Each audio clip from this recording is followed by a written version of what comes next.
Pangulong Marcos pangunahan ang pagbubukas ng kauna-unahang AI-ready hyperscale data center sa Pilipinas. Aba, may AI na rin tayo, ha?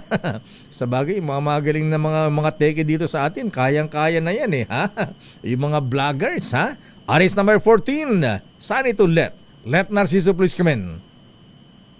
Lakay, bubuksan ngayon ang kauna-unahang AI-ready hyperscale data center sa bansa. Pangunahan ni Pangulong Ferdinand Marcos Jr. ang aktibidad sa Santa Rosa, Laguna. Ang Vitro Santa Rosa ay isang purpose-built hyperscale facility na may 50 megawatts IT load capacity. Idinisenyo ito para suportahan ang mga global technology leaders sa larangan ng cloud computing at artificial intelligence. Inaasahang magsisilbing sentro ang Vitro Santa Rosa ng data storage, processing at connectivity para sa mga negosyo at institusyong nangangailangan ng malaking digital capacity. Ang Vitro ay pagmamayari ng ICT holding company ng PLDT Group na may direktang koneksyon sa kanilang subsea cable network na umaabot sa Asia, Estados Unidos at Europa. Sa pagbubukas ng nasabing pasilidad, inaasahang mapagtitibay nito ang posisyon ng Pilipinas bilang pangunahing digital gateway sa buong mundo. Lakay?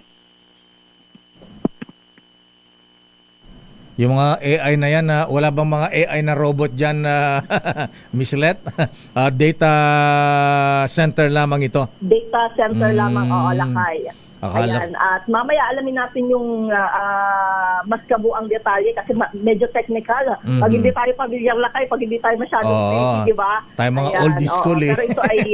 Hindi natin masyado maintindihan yan. Oo, basta ang binabanggit, AI-ready data center at kauna-unahan daw ito sa Pilipinas. At saka hyper-scale data center, ayan. Lakay. Ang mga datang i-store dyan.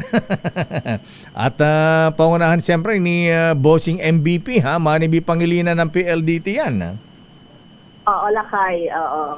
Okay, maraming salamat, Miss Let. So bukod dyan, kumusta ang Pangulo? Kumusta ang Malacanang? Ano latest dyan? So far, yan palang Lakay. Kahapon ay nasa Mindanao ang presidente at ngayong araw naman ay sa Laguna. So, ayan, busy ang Pangulo, Lakay. Okay, maraming salamat, Miss Let. Good morning, balik sa Lakay. Damdamin Bayan. Ang